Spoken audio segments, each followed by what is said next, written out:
Hello everyone, it's Ryan and welcome to today's video. So first of all, I just wanted to say that on my last two videos I did realise they were quite close and in your face, so I'm not going to put you guys through that torture today. So I've moved back slightly.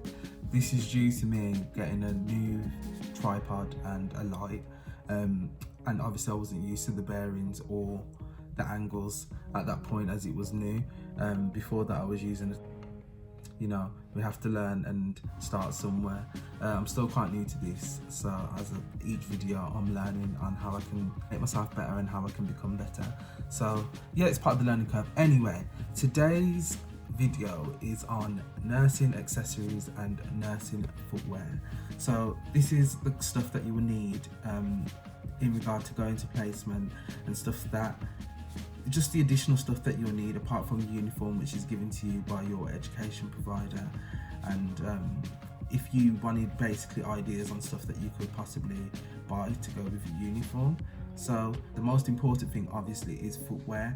So with your footwear, it needs to be something that can be cleaned easily, and it needs to be closed toe.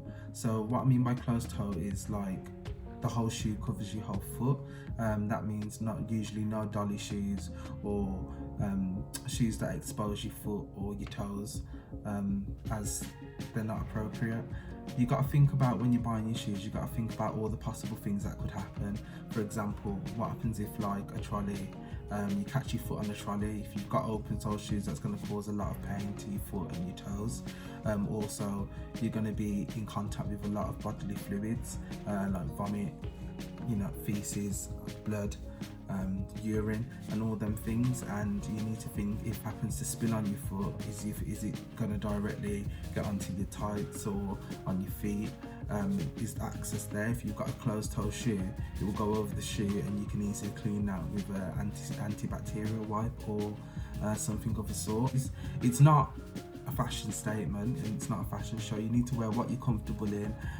It might not look the best, but it doesn't matter as long as it protects your feet and does the job. Then that's all that really matters. It's not meant to be an appealing uniform, and it's not meant to be an appealing job. It is an appealing job in a way, but I mean as in regard, it's not meant to be glamorous. You're not meant to turn up to work with false eyelashes, false nails, the best designer shoes, that kind of that's the kind of glamorous I'm talking about. My first shoe actually is unisex, so this is Skechers. So I've got a pair of Skechers, and these are probably one of the best purchases I've ever made.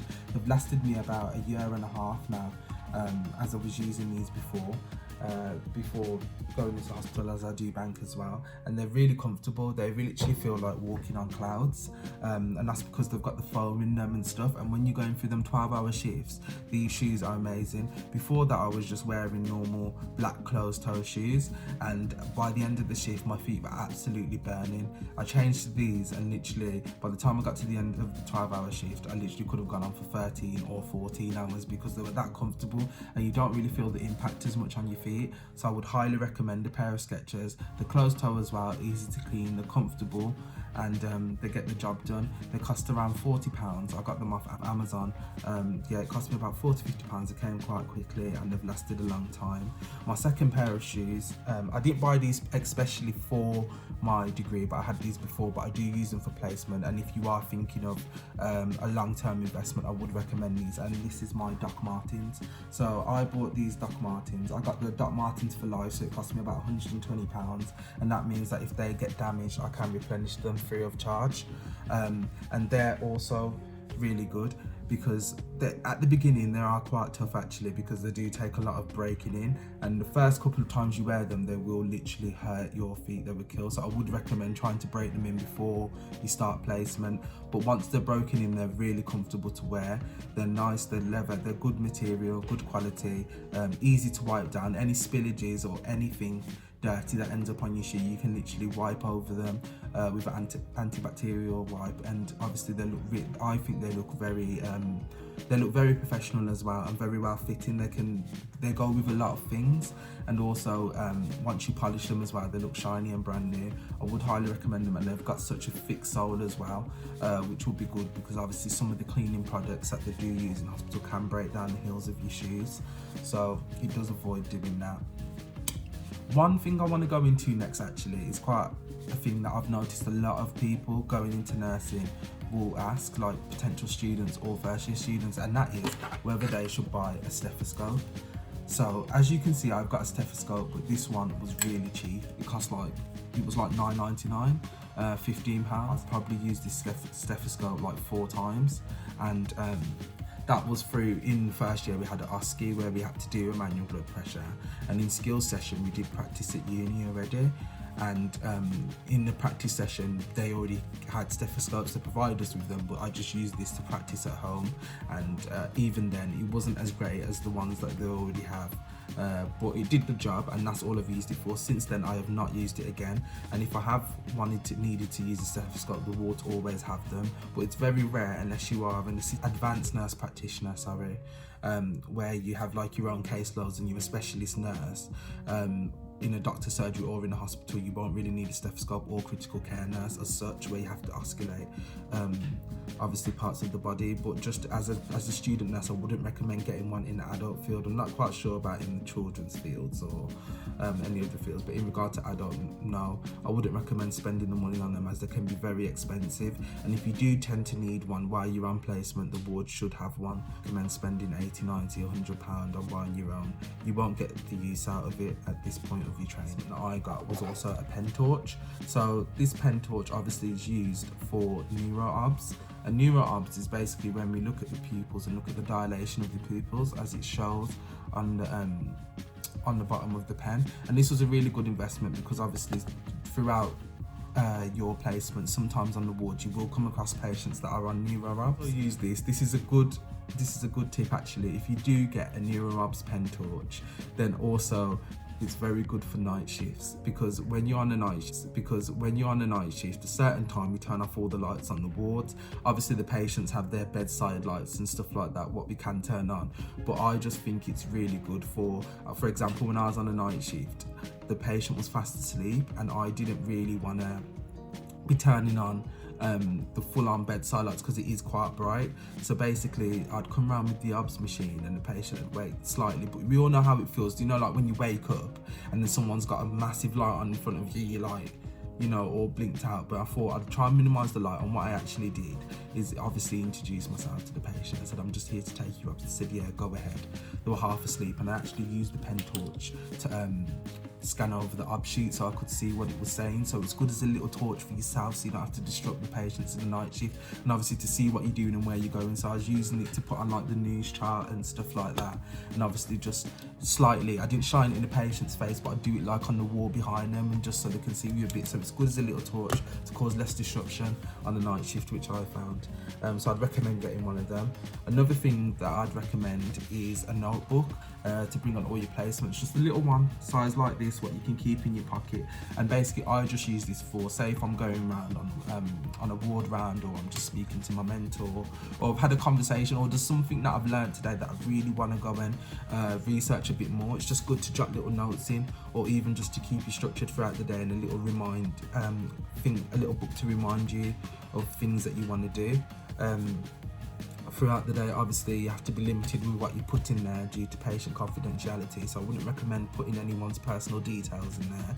But say if you was trying to keep organised, you would put like, say, bed 1 needs this and this, and that's not you being rude, it's just protecting yourself, because if you lose that book, someone's potentially got access to somebody's personal information. Whereas if you put bed 1, that is really, they'd really have to do some solid research, CID, detective work, to literally find out who you was talking about. But it's just a little reminder for you. Also I use it for stuff like, example, when I was on a community, we visited a lady's house and she had a really rare syndrome, and I'd never heard of it before, and I wanted to do a bit more research on like how it affects the body and what it does and stuff, because she was explaining it, but I wanted to do a bit more reading. So I couldn't remember, it was hard to spell, so she spelled it out for me and I writ it down, and then I had it in my notebook. I had it in the notebook ready, and obviously when I'd got home I was able to research it. So notebook's really good. Thing I would recommend is, obviously when you're writing your lecture notes at uni, you might have a variety of coloured pens and you use what you want to write your notes, but when you start going on placement, I'd recommend getting yourself a solid pack of black ink pens. I really like these pens, these zebra pens, they're really good. They do last a long time and they're really nice to write. I'd recommend getting black pens because obviously all your documentation needs to be written in black ink. You can't use any other colour when you're filling out patient information, and you're filling out paperwork in hospital. It's all got to be black ink. So I recommend buying yourself a pack of black pens just for placement to keep it going. Next thing I'd recommend is obviously a fob watch, and a fob watch is used for when you do your observations. So you can use it to count your 60 seconds for your pulse, your respiratory rate, and also to tell the general time.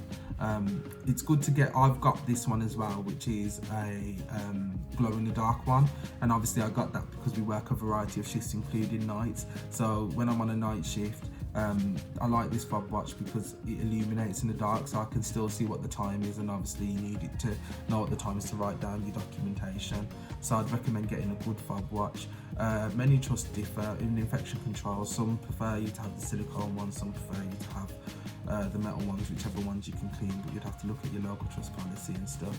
But I'd recommend it. And also, if you can, try and get an engraved one. As you can see, I've got an engraved one with my name on it, and that's just in case you lose it. It's easier to trace it back to you.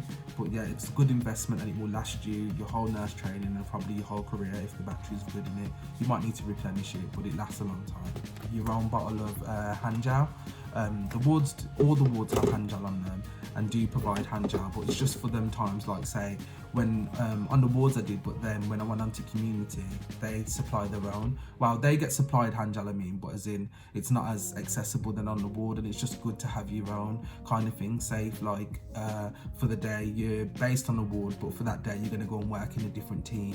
It's just something to have, and if you haven't got any, it saves you having to run to like the next ward to go and get some, because they're not all contained together. It's just good to have your own bottle on your uniform in case you need it that split second and stuff, and it will come in useful. Scissors, and these are the surgical scissors, and these can be used to cut through dressings and linen and stuff like that, or if you need to cut things off.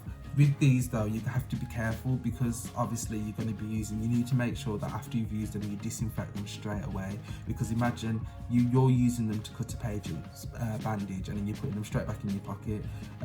That's cross-contamination. If you've used them on something, on a piece of linen or something like that, just make sure that after you've used them you go and disinfect them. Some trusts don't like you to have your own and they do provide them in a packet because they say it's single use, but I tend to only use these for like say a piece of linen and stuff. I don't use them on like a patient's dressing or a bandage. I use the ones that are provided, but not all wards have them, but some do have a little pair with like a yellow circular bit on it which you can use. Recommend using them if you're using, but I just have these in case there's like a piece of linen that I want to cut, or I want to cut like I want to cut some bandage off, a fresh bandage. So you've opened the pack and you want to cut down the bandage. I use it for stuff like that. I try not to use it on patients' personal bandages. The main things I'd say you need. Any additional things is throughout, it will be your own prerogative really.